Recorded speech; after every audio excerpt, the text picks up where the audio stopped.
Let's return now to the collapse of the CTV building in the Christchurch earthquake of 2011. The building was seriously deficient. We know that, of course, because the Royal Commission told us that at length. But no one is to be prosecuted for those fatal deficiencies. Now, Professor Maan Alkaisi lost his wife in the building, Dr. Maysoon Abbas. Today, he was a spokesperson for almost all of the 115 families who lost loved ones when the building collapsed. Immediately after he held a media conference in Christchurch where he talked about the injustice of no charges being laid, I asked him what would have to happen for the families to say this is just. The conclusion from the Royal Commission that there were a serious design deficiencies in the building, and the cause of those design deficiencies is the company that designed the CTV building. So we expect that we have a legal system that deals with buildings that were illegally built, called non-compliant.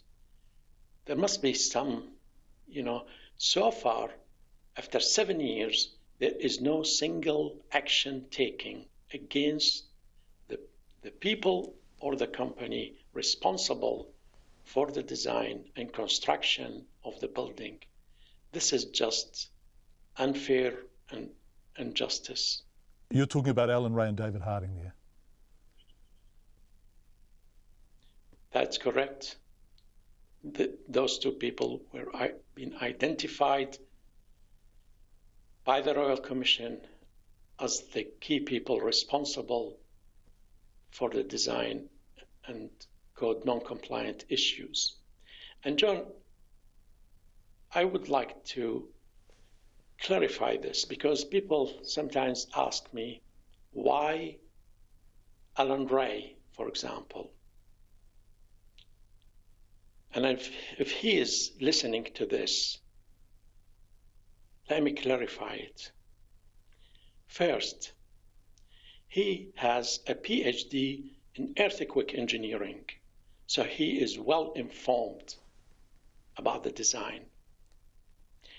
When Mr. Tapper, the council engineer, identified 8 problems in the design, instead of rectifying those design issues, he bypassed Mr. Tapper.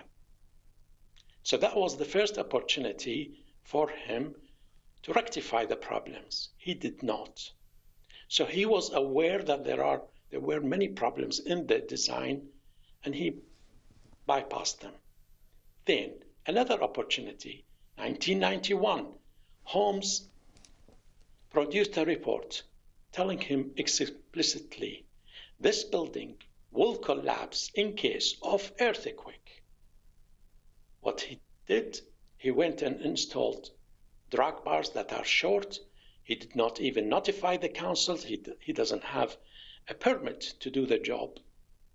So 2 opportunities to rectify a major design problems being presented to a specialist with a PhD in earthquake engineering, so he is fully aware of what he is doing.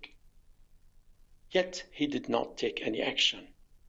Then he went, after the building collapsed, he went and destroyed the CD that contained information about the design of the CTV building.